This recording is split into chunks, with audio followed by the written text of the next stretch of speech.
So in this video I implemented Firebase Cloud Messaging.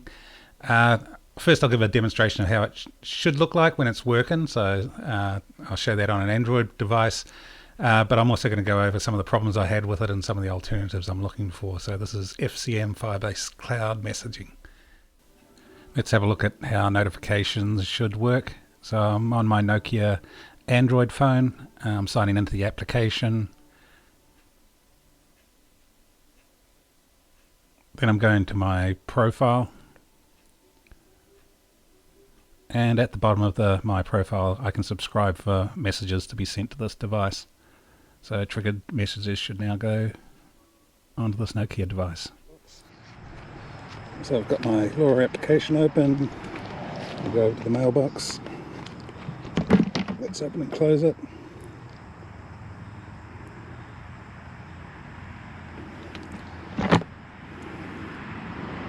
And there's my notification. Here we see the same thing going on where the LupinCorp application is not open. In this case it just goes to the Android messaging.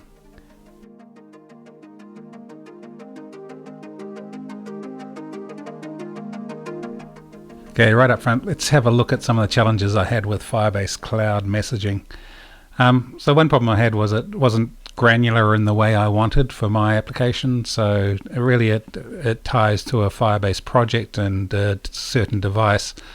It doesn't really follow users around. It's probably not meant to, but the way I was using it in the application, I wanted to use it like more like an IM system where sending messages to a certain user, but the best I could do was a user designate the device that they get the messages on. Some of the problems I ran into were things like the token getting out of sync with the user.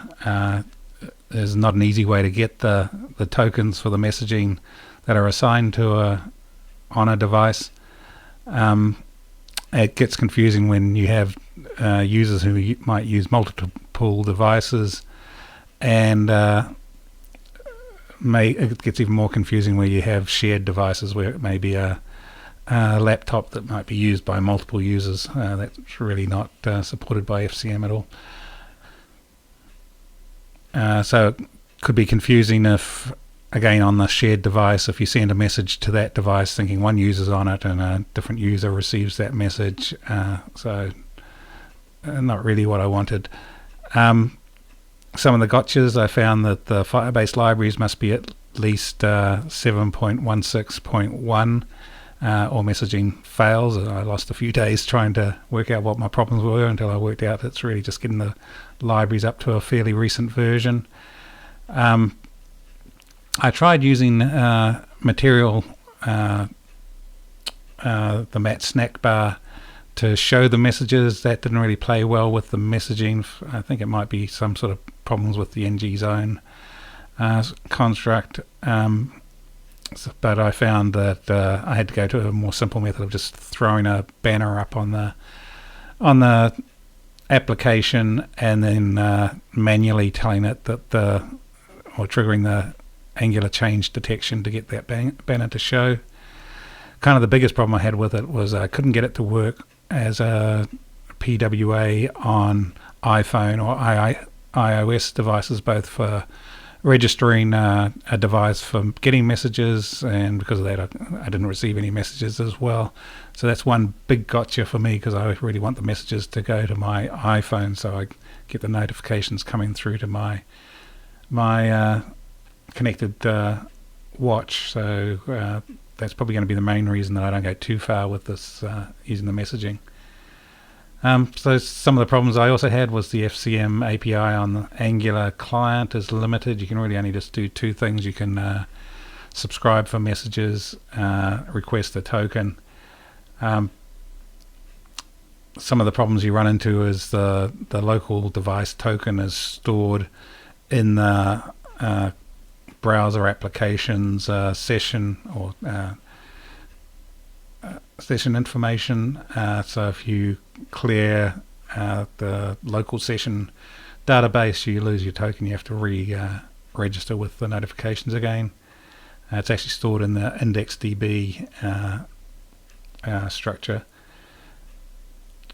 to actually delete a token, I actually had to go through the process of creating one and then deleting that token, because I couldn't easily get what the token was assigned on that device already.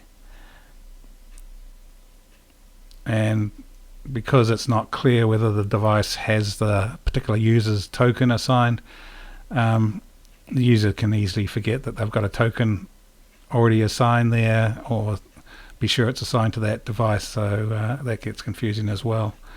And the last thing is, when you do use notifications like this, you have to request the browser permissions to allow these notifications to happen. It's not too bad, except it only happens once on the device, so again it can be confusing if multiple people use that device as to why they are or are not getting the request to receive notifications or not. So it kind of took me a lot longer to get this set up than I thought.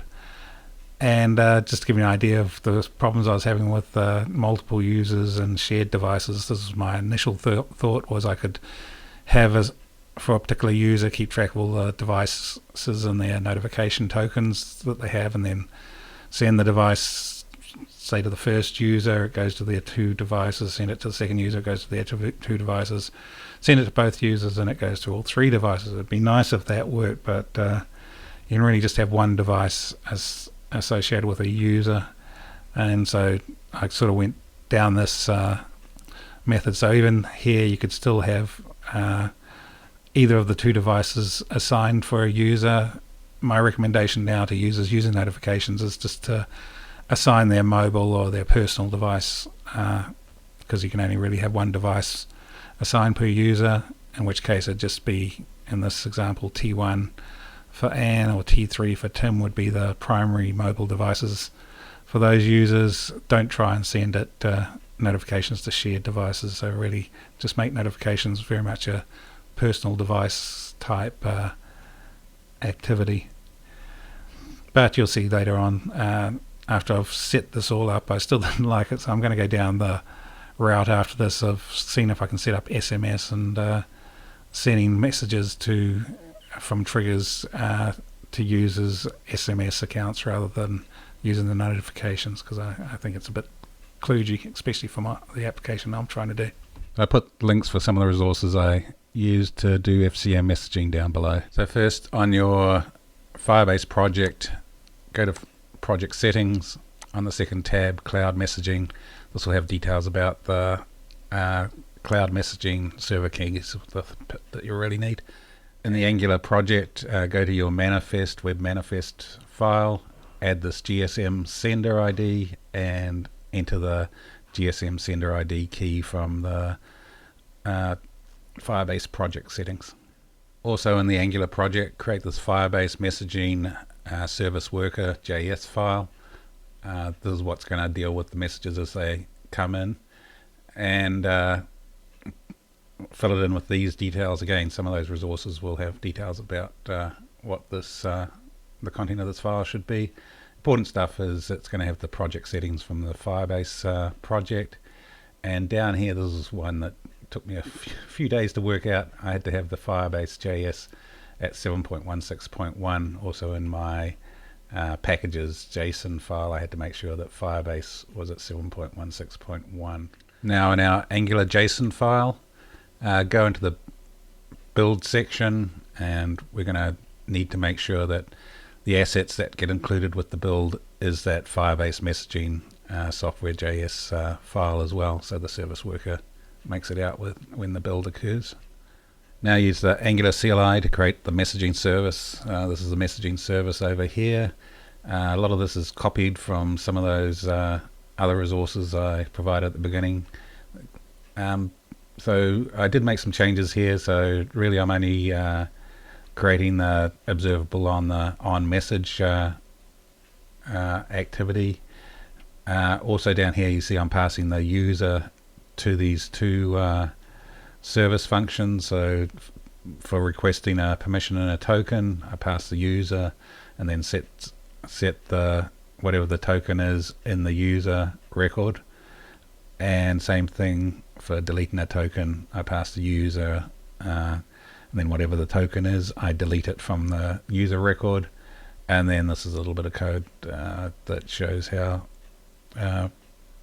observables are created on the messages coming in. Okay, finally in the app module, I need to add the import for the AngularFireMessagingModule. You see it here.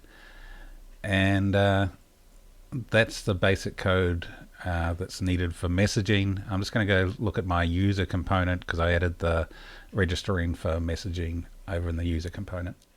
Okay, here in the user component, you can see here in the actual HTTP template, I added a section for subscribing or unsubscribing from messaging, and it shows either a subscribe or an unsubscribe button depending on whether a token exists for that user. And in the code,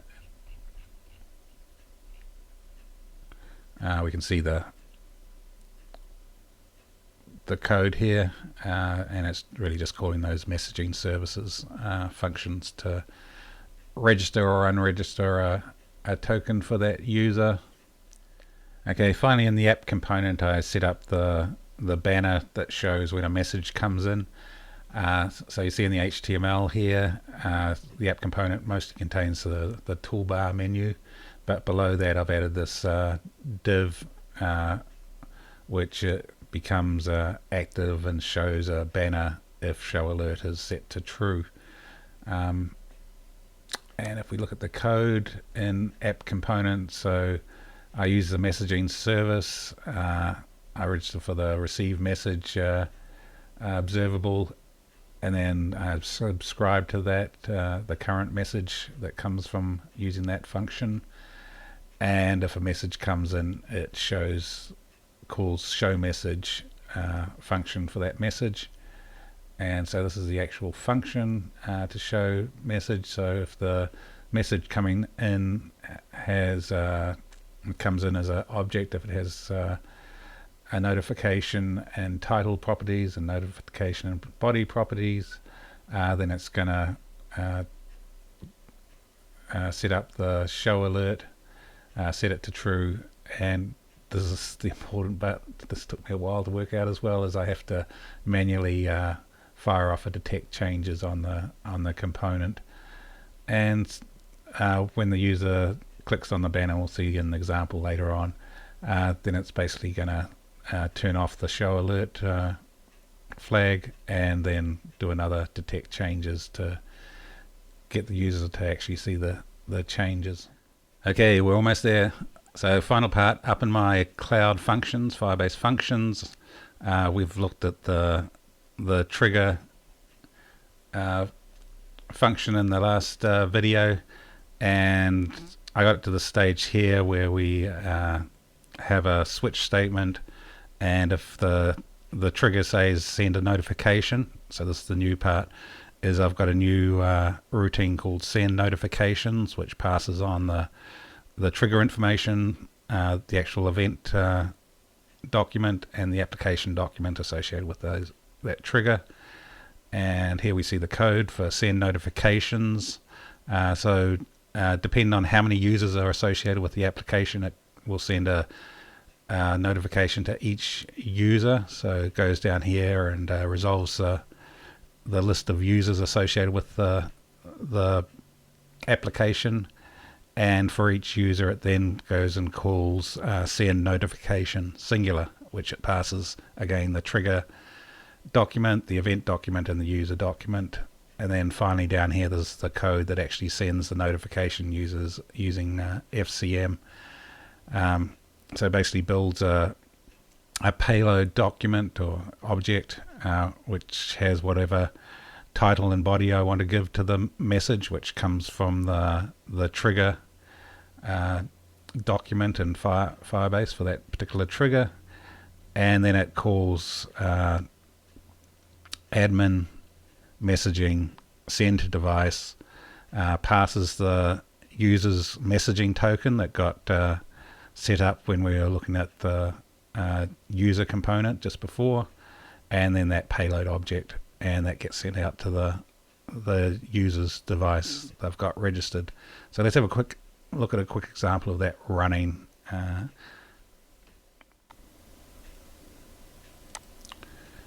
So I'm going to test this out by using my curl transaction to emulate an IoT event.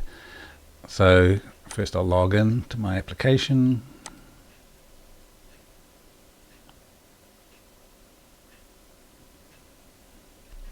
Now I go to my user profile. I'm not subscribed for messages, so let me subscribe for messages. And we can test to see if we get a message by going to the Linux subsystem. I'll paste in my curl transaction to simulate an IoT event.